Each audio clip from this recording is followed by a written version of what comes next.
All right, joining me now, covers the Sixers, Kyle Neubeck. Kyle, how are you, man? I'm hanging in there, man. Other than the usual Sixers nonsense, doing pretty okay. I mean, it seems like it's always something with Philadelphia. Paul George has his best game of the season, and then 2 days later, suspended for 25 games for taking improper medication. Paul George said it was for mental health reasons he was taking it, but he's being suspended nonetheless. He's going to lose out on $11.7 million of his $51.7 million salary. It's going to save the Sixers about $5 million in luxury tax money, bringing them closer to being able to duck under the tax. And George isn't going to return until at the earliest March 28th, when there's 9 games remaining in the season. Kyle, you wrote a story about what this means for the Sixers and how it could derail their season. What do they lose in Paul George? I feel like nationally, a lot of people think, oh, George is washed. But obviously, he's been quite good for the Sixers this year. So what are they losing, and who's going to replace him in the weeks ahead without him? Well, I think Joel Embiid said it best in the locker room the other night, where he basically said, people can say whatever they want about Paul, but he is essential to this team. And it's because he brings a particular combination of skills that they just don't have otherwise. Kelly Oubre is having a very good year shooting the ball, and defensively has been probably their best overall defender on the wing for a couple of years now. But he just doesn't bring the same fear factor as a shooter. He's not someone you want to give the ball to end of the clock, allow him to mismatch hunt, all that kind of stuff. And Paul, from the second he took the floor this year, completely changed their defense, like the help instincts, the length, the timing. The athleticism has obviously slipped, and so he's not as much of an impact one-on-one isolation defender at this point, but he's still so smart and so experienced that their defense with him on the floor is markedly better. So that's where you take the immediate hit. And then you look at the rotation and you just say, they just don't have many wings. When you pay Paul George $50+ million, the cost of that is you're not going to have a lot of wings on the roster. So Oubre is going to have to play an even more important role. But then after him, you say, I mean, does Justin Edwards have to get time here? Is Quentin Grimes going to have to like masquerade as a 3, him or VJ Edgecombe, where you play small? To me, I think that ends up being part of the solution. KOC is just, they're going to have to lean into the guards. They have Maxey, VJ, McCain, who finally has gotten his legs under him here, and Quentin Grimes, who has sputtered for a little bit, but is one of their more reliable two-way players.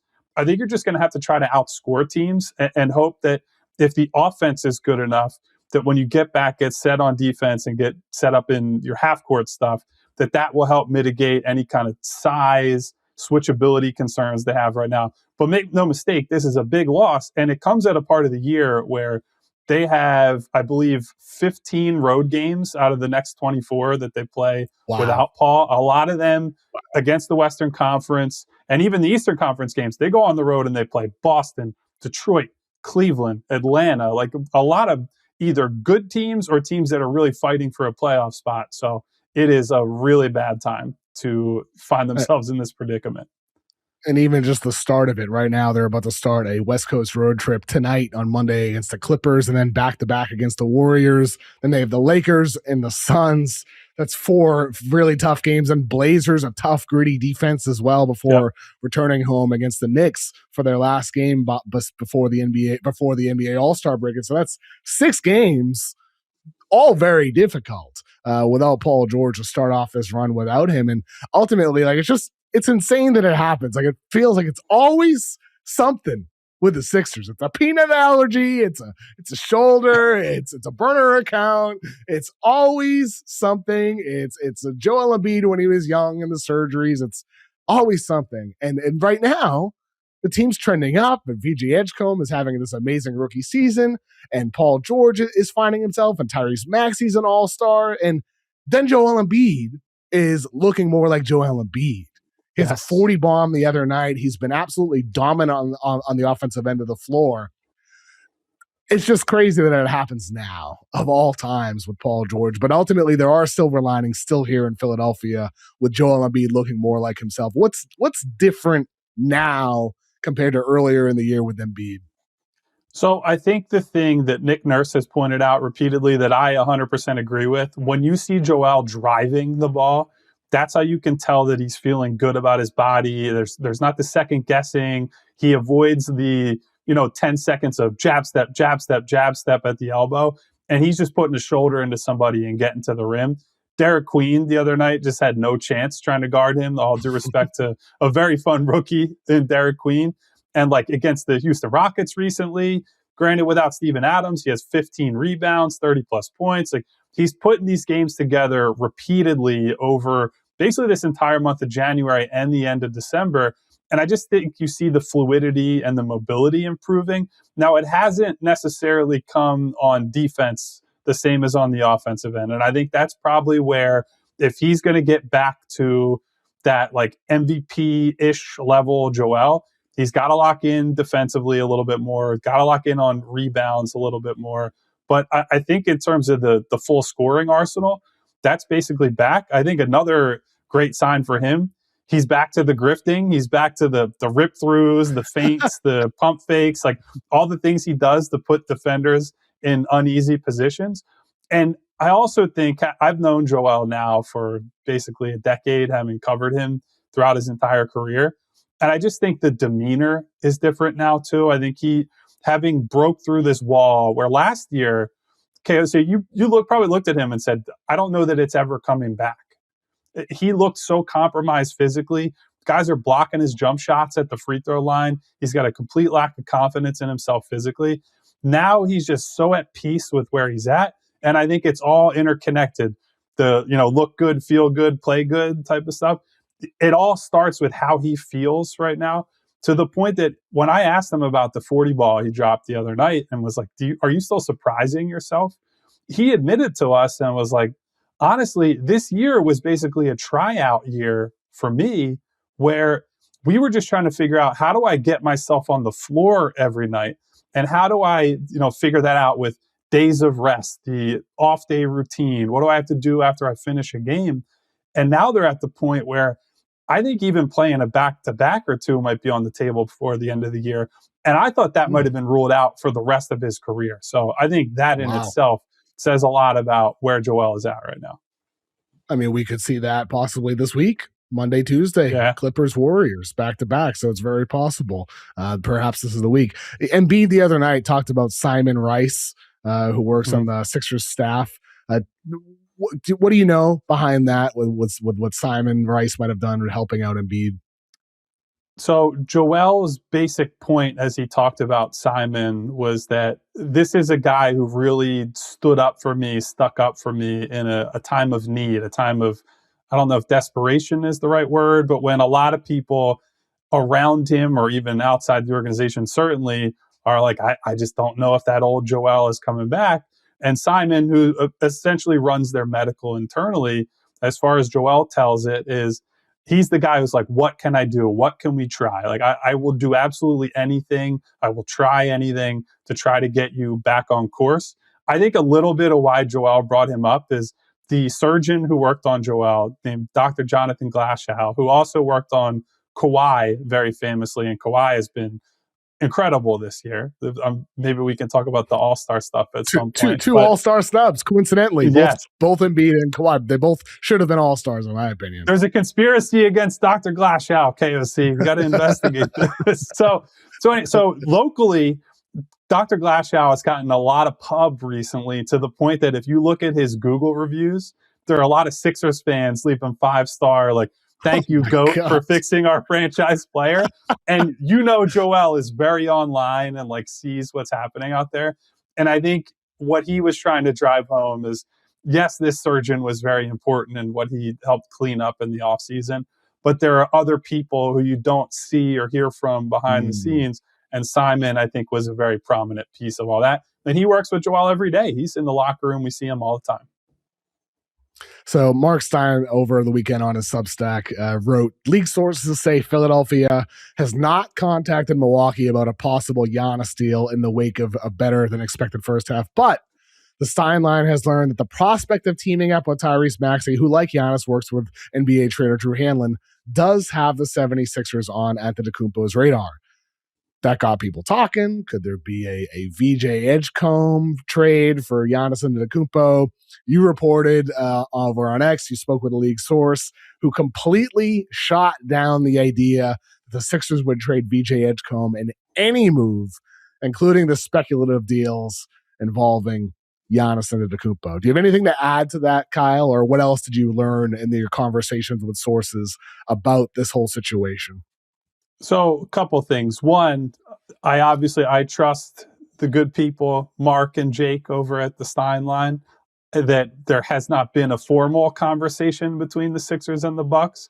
What I would say is, if we use our known history of Daryl Morey, if you think that Giannis is on the trade block and there is not going to be a call between the Sixers and Bucks at some point between now and the trade deadline on Thursday, I don't think you've been paying much attention. So I think that they are interested. Anytime a player like Giannis is on the market, Daryl Morey is a guy who wants stars. He cares about stars, first, second, third, and fourth. And so they're going to be involved in some capacity. But I do believe when you hit to the degree they did on VJ in this draft, and you look at how the league landscape has shifted, where yes, star power and star talent still matters a whole hell of a lot, and probably more than anything else. But your depth, your ability to get production from cost control guys on rookie contracts because of the way the new CBA works, I do think is more important than ever. I do think it's becoming a little more similar to the NFL in that way, where when a rookie quarterback is really good, that's like, hey, this is the time we got to go all in and try to win now before everything gets real expensive. And VJ has been uncommonly productive from like a winning standpoint as a rookie. There are guys that are putting up better numbers, and this is not any shade at Khan or Cooper, who are both incredible, having incredible years. But what VJ is doing is being productive and actively driving winning, which is a really tough thing for these guys to do. Every single night, his role changes. One night, he's got to score 20. One night, he's got to guard Jalen Brunson and maybe take 5 shots the whole game. And he has risen to the challenge repeatedly. And I think when you look at how good of a shooter he's been in year one compared to maybe what people expected coming in to the start of his rookie year, I think it's hard to put a ceiling on him with how hard of a worker he is, how much he's already shown he can improve in a short amount of time. So he's a foundational building block in Philadelphia, and I would be stunned if he goes anywhere in the short to medium term. They want him to be a Sixer for life, hopefully. It's look, if Giannis is on the table, it's tempting. It's tempting to think about pairing Giannis with Embiid and Maxey and solving your issues for when Embiid is off the floor and giving up VJ Edgecombe and making it happen. Like that fake trade for Giannis, there's some appeal in it. There's some appeal. But to add on to your report, Kyle, I've heard very similar to you that they haven't had conversations, as Stein himself said, that these fake deals, like that these conversations haven't happened. Stein himself said that in that report, which is the interesting thing about them including it in there. That said, I've also heard this, that it's also comes from ownership too, that I don't think Josh Harris wants this team to get older. I think Josh Harris has seen what's happened in the past, trying to get a bit older, trying to rush things, and he doesn't want to give up on a young rising star. So maybe Morey would have some interest, but I'm not sure getting Giannis would get ownership approval in a fake deal like this. All that said, Kyle, if this deal were on the table, if the Bucks were willing to say, we will do Giannis and Gary Trent and Thanasis for Edgecombe, Paul George, Andre Drummond, and just one future first. Like, you have to have a meeting and think about it, because there's no guarantee VJ Edgecombe becomes an all-NBA guy. There's no guarantee. It's just the reality of it. Look, I have said repeatedly, I draw the line at VJ, and like I'm willing to put some real draft capital on the table for Giannis. And I get all the arguments for, like, if you just look at the difference Giannis has made on the Bucks, who are a bad basketball team this year, but then they go to like number one offense in the league level just by having him on the floor. It's like, this guy's incredible. First ballot Hall of Famer. Like I get all the arguments, but I just find it hard to do another version of like all in for the Sixers. You also don't know, when is Giannis coming back from this injury that he's dealing with? How many games could you actually get Joel, Maxey, Giannis on the floor together between now and the end of the year, because like by trading for him, you put win now pressure more than like ever before on the Sixers. And I just don't know if I can see them coming together with enough time to try to make a real run this year. And I would also say this, KOC, you bring up ownership and Daryl Morey and the different dynamics at play. Doesn't a move like this put immense pressure on Morey and the Sixers that if they don't get it done this year, having made that type of trade, aren't you putting yourself a lot more under the gun than if you just say, hey, look, I got VJ. We hit a home run on this pick at number 3. We got a long runway in front of us. Like, Daryl is bold and Daryl is willing to put himself out there, but that would be a monumental risk, not just for the team, but for him individually, I think. Well, here's the flip side of this conversation.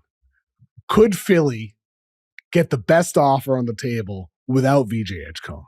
Like if they gave up the 2 Clippers picks, they have a 2028 Clippers first round pick unprotected. They have a swap with the Clippers in 2029. They have all of their future picks after 2028, I believe Philadelphia does. And so they could get creative with those Clippers picks. They could put on 2 of their unprotected first in the distant future, which could have some value with an aging team from the Milwaukee side of things. So like, I don't think Philly should put VJ Edgecombe on the table. I think they should keep VJ Edgecombe. But if it's Jared McCain in place of him, it's not as appealing for the Bucks unless you're getting a ton of picks. That side has more appeal to me, Kyle, if I'm Philadelphia to go get Giannis. We're 100% in agreement on that. It's the offer I would be making. And I've said this a bunch of times. Like, there's reporting out there that maybe the Warriors are the team that if a move is made before the deadline, they're going to get Giannis. And I look at what Golden State has, and it's like, yeah, they have draft capital, but like otherwise, it's, hey, do you want our young guys who we don't want and we're trying to upgrade on? It's like, they've been trying to trade Jonathan Kuminga for like the last, year and a half at least. He's a guy who's in and out of the rotation.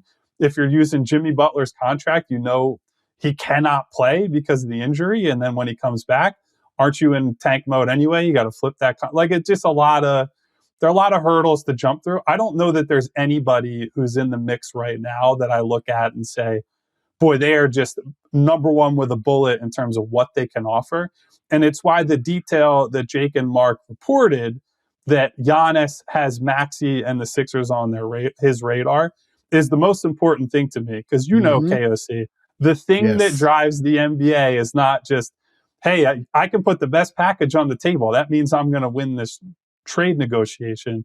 It's, are you convincing the star to go there and then kind of reverse engineering everything from there? So I think that was the single most important thing regarding Philadelphia and Giannis in that story and that has been reported.